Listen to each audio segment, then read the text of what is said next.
Yeah, man, it's time for another episode. And before I get started, I just want to give a big thank you to the support that I've been receiving.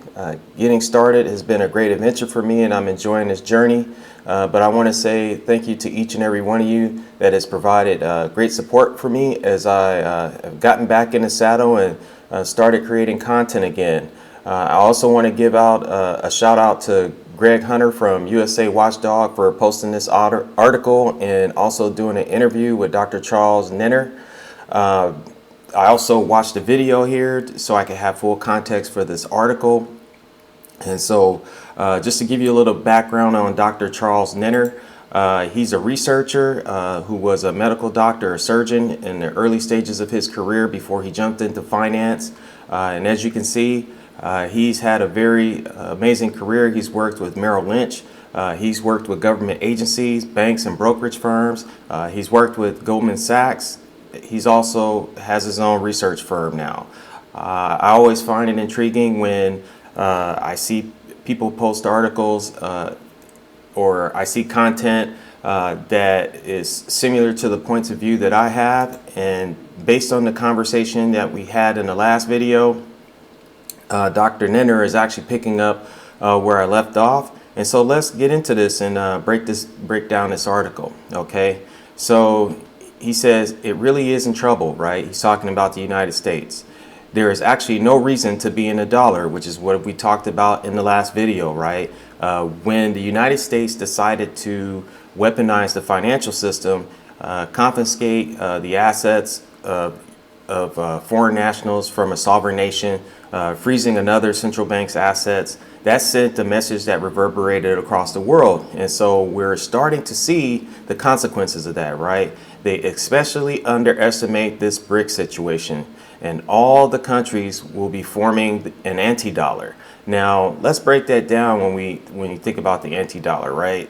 These countries are building trade agreements to be able to do transactions in their own currencies, and what they're going to do is use commodities to stabilize that currency. It could be gold, it could be oil, it could be whatever, right? But they're going to have something tangible that actually backs how they're going to trade so that they can hedge volatility, right? Because currencies across different countries fluctuate. One of the things that they needed to establish was a messaging system to settle contracts and payments, right? The United States has the deepest financial markets in the world, and we have SWIFT, right, which is a messaging payment system. So we know that the East has set up mirrors, and while it doesn't have the same capabilities as the SWIFT system, over time this system will mature, right, and then other countries will join in. And what this means is as these countries start to do trading in their own currency, they will no longer need to have dollar reserves or a large amount of dollar reserves, right? Which gets into the second point that Dr. Nenner was speaking about. Big shout out to Dr. Nenner for putting this out. This guy has a great reputation in the industry, and so I believe this guy knows what he's talking about. He says the dollar's going down to 70 on the dollar index. He says it's a bit over 100 now, but it gets worse, as he points out, right? So let's break that down. Based on previous crises, the central bank in the Western debt-based financial system doesn't work alone, right? These moves are coordinated. So I don't disagree with them that the value of the dollar is going to fall, but I think the value of all Western currencies that are taking part in this debt-based financial system are going to fall, but they'll coordinate it, right? So you'll have a situation that occurs in the United States. The Federal Reserve will create an alphabet program, give it some fancy acronym where they'll basically take trash for cash to try and paper over the crisis, right? But when they do that, they're debasing the currency because there's nothing backing it, right? When you look at the US dollar, it's backed by the U.S. military. It's not backed by gold. They try to say, oh, it's the full faith and credit of the United States. The only credit they're going to give you is they'll come over there and bust your ass with the military if you don't fall in line with the system that they have, right? So that's the reason why we have all these military bases around the world. This is why we probably have the biggest military budget. I think we still do have the biggest military budget on earth. It's crazy, right? But that military industrial complex, the military itself, that's what's backing the dollar. And so now we're in this situation where countries are seeing what's going on and they're saying we have to hedge against this risk. And the only way we're going to do that is we got to get out of the dollars, right? So moving on in this article, he says, I don't want people to get depressed, but I am really worried. If the U.S. does not rule the world anymore, they think they can still tell the world what to do, right? So Europe, for most part, is falling in line with whatever the United States wants, right? Because they're part of that system. But what you're seeing is that there's conflict with Russia, and you're slowly starting to see conflict bubble up with Eastern nations, right? The Eastern Bloc nations and the BRIC nations, right? So they're disagreeing with U.S. policy, and it's creating conflict, right? And so it's interesting when you look back at Russia and how it all got started and I'm going to simplify this from a 50,000 foot view because, we can go down a rabbit hole with this. But essentially, Russia had all these agreements with the West, and the West essentially reneged on these agreements over and over and over again. And it just got to a point where it was the final straw and a conflict started, right? You can see the same thing happening in Taiwan right now where, China said, hey, we had this agreement. You weren't going to take sides, but you're doing all these actions and you're provoking us, right? And so you see this constant tension, right? And it's building. And then like the most recent one, is the U.S. is now sending over a bunch of missiles because they believe that China will do a sea-based attack. And so they want to enable Taiwan to inflict as much damage as possible, right? So these type of situations, right, can lead to multiple conflicts going on at the same time, which was a comment I made to a subscriber yesterday, that we could see multiple wars going on at the same time, right? And I definitely think that's going to happen. I think the path for Taiwan is set, and at some point there's going to be a final straw that breaks the camel's back. And we'll talk about that a little bit more later in this video. We're going to continue with this article. He says, if the dollar goes really low, we could have a small bounce in the economy because it's good for exports, right? So let's break that down and what he's really saying. So if there is a drop in the dollar, U.S. exports get cheaper, right? But that's good for, the big corporations in America and who are now like global citizens, right? And I'm going to get more into this global citizen thing later on, but that's a very important thing to take note of, right? It's good for them, but it's not good for everyday Americans who are pretty much consumers, right? So if the value of the U.S. dollar falls, that means that all the trinkets and junk that we buy from other countries, t-shirts, hats, shoes, furniture, whatever, even commodities, the price for those things that we import will go up, right? So if you really look at what's going on, we're in a situation where we have high inflation, right? And the inflation is going to get worse as the value of the dollar goes down. We're also going to have high interest rates because the Federal Reserve is trying to protect the dollar's status in the world, right? So with those two things going on at the same time, you have stagflation, and that's very, very bad for the economy, right?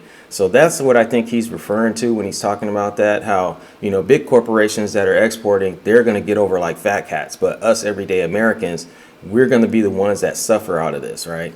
So going on with this article, he says, America is at the end of empire. The United States is going backwards, and it's not number one anymore, right? And then he also talks about 30% of people on Earth will die in the next war cycle, right?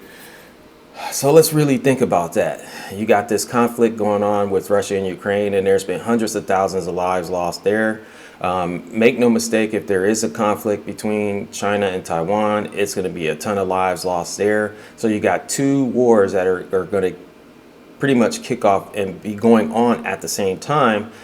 The outlier is Israel and Iran because, Iran is in the process of building a nuclear weapon. It's a red line for Israel. Israel could attack Iran. And then there's now this union, this newly formed union with the Arab nations. So, that could be potentially something else that happens. I call that the crazy Ivan because we really don't know what's going to happen there.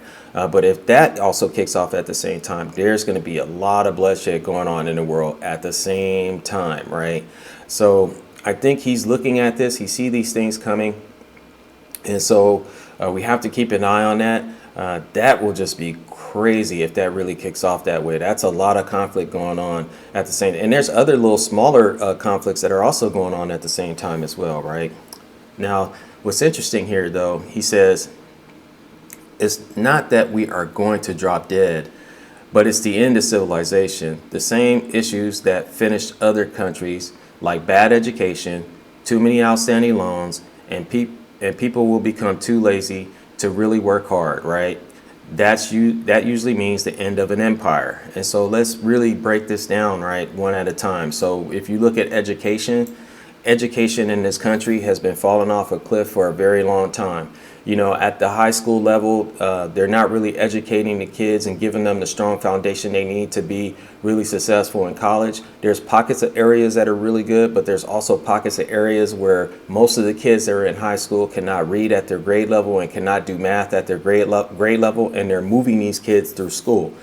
So what kind of future will these people have if they don't have the skills necessary to succeed in higher education? And then when you look at higher education, it's become a predatory system where they're using debt, to laden down, the students. And then when they graduate, they can't prosper in the economy because they graduate with a mortgage, especially if they go to school for a higher degree. I just watched a video the other day, and there was this young lady. She was like not even in her 30s, and she had $300,000 worth of student loan debts for a degree that got her a job working for the government. Yes, she makes $100,000 a year, but she's living paycheck to paycheck. She can't save any money. They have other debts. This lady said her and her husband are almost $1 million in debt, and they're not even 30 years old.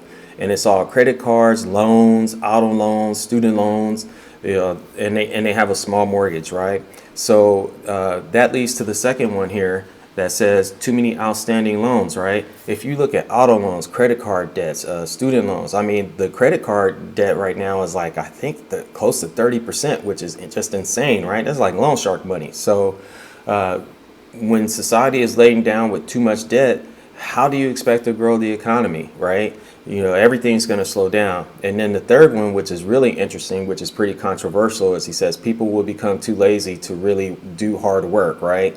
And if you look at how society is changing, right? And shout out to Kevin Samuels, man. Peace to Kevin Samuels. Rest in peace, brother. He made a comment that was really interesting, where he said that the United States is going to legalize prostitution because the economy is just going to get too hard, right? And so he said women are going to need to survive. Now, if you really think about this, right, and what they've done with OnlyFans, and then there's other areas of the economy, but I'm gonna focus just on this one small area because you can get into a whole video about how the economy has changed, and there's a lot of things that are generating money, but they don't generate value, right? They just generate consumption. So with OnlyFans, you don't need a college degree, you don't need any real skills. You're basically selling sex, and these people that are on this platform, a lot of them are making a lot of money, but they're destroying their lives in the process, right? And I'll give you an example. There's one of the highest paid people on that platform, Kazumi, makes $3 million a year. So that's like $250,000 a month. And you know what she's selling, right? So they create these avenues for people to do these kind of things. It doesn't require any real skill, and it doesn't provide any value to the economy. And if you don't have a solid foundation for the economy, you don't have a country. And so I think that's what he means by that, is that when you look at how the economy is changing, people are no longer going into things that really provide value to the economy. The hard work, which is in STEM, is suffering, right? So that's what I think he means by that. Now, one of the last things he's talking about, which I've also talked about, he said he also talks about a top in the real estate market and why commercial and residential are on their way down for a long time, right? So, yeah, I mean, if you really look at what's going on with the vacancies in commercial real estate, I think the key at this point is to try and understand what is the collateral damage that will come from that, right? Because if these people that hold these assets have to liquidate other assets to raise capital to try and refinance these floating loans, right? Floating rate loans, what is that going to look like, and what opportunities is that going to create for everyone else, right? And so I'm going to dive into this more because I'm very fascinated by this and interested in knowing every time there's a crisis, there's opportunity. You just got to know where it is, and you got to prepare for it, right? So with that being said, what does that really mean for us, right? I definitely think that we should be rethinking about how we manage our finances. I'm a firm believer, have been for a long time, that gold and silver should be the bedrock of your financial position, followed by real estate, getting into equities, and then other investments from there, right? There's so many different asset classes that you can get into, art, exotic, rare automobiles. There's so many things out there, and I'm going to make content going into this just so people kind of see what type of opportunities are out there. But at the end of the day, you got to build a foundation for the house. So you definitely want to have a combination of both gold and silver. And from there, that's your bedrock. From there, you can level up and get into home ownership. I don't care what anybody says, man. People say, oh, well, you can rent, you don't need to own a home. I think what people fail to understand, that a majority of people's wealth is based in real estate, right? Now, you shouldn't look at your home as an investment, but one thing you do need to understand is when you do own a home, and while there might be maintenance, if you get a fixed rate mortgage, your payment pretty much stays the same, right? Except for your property taxes. Every time you make a payment, a part of that payment goes in your pocket, right? So you're building equity in the property, that's very important. That's how, a easy way to establish wealth. When you're living in an apartment, when you make that payment, guess what?